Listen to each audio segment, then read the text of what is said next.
The very conservative Wall Street Journal editorial page. I'm going to read a couple lines out of it. I'm sure you'll agree with me. A band of 8 Republicans succeeded in ousting Kevin McCarthy. This is headline: Republicans cut off their own heads. A band of 8 Republicans succeeded in ousting Kevin McCarthy as House Speaker on Tuesday, and we trust that they're happy. They now have the chaos they wanted, though it isn't clear what else they hope to achieve. Their clever plan seems to be to cut off their own heads. The ouster captures the degraded state of the Republican Party in this era of rage. Members in Save Seats can now fuel their own fundraising careers by claiming to fight against all and sundry without doing the hard work to accomplish what they claim to be fighting. Meanwhile, the House is frozen, the GOP is weaker, and its ability to gain any policy victories has been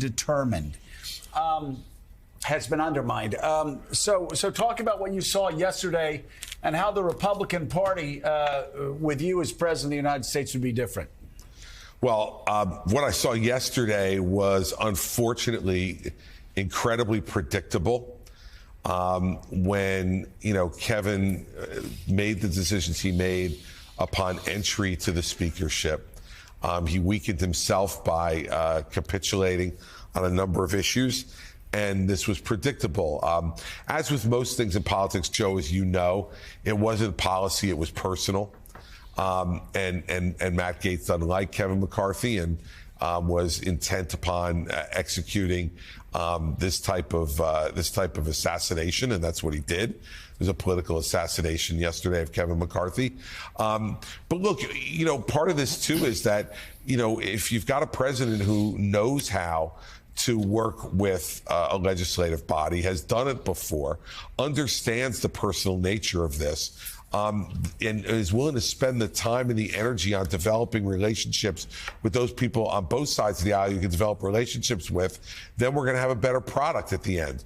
But if you're unwilling to do that and you only play to your side of the aisle, then you're going to wind up having a situation like this, where when you have a few folks with a narrow majority who go off the reservation, you've got nobody else to call on to try to make sure that you keep the institution itself on the rails. So, Governor Christie, what do you do next? The next speaker, whoever that is, and we won't have one for a week's time, despite the clock ticking to another government shutdown, is still going to have to deal with this same group of hardcore Republicans, ones that aides close to McCarthy deemed legislative terrorists. They're not going anywhere. It seems like there's no way to appease them.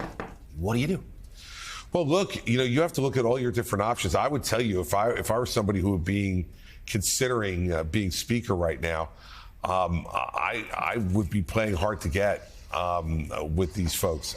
There's not an obvious choice here.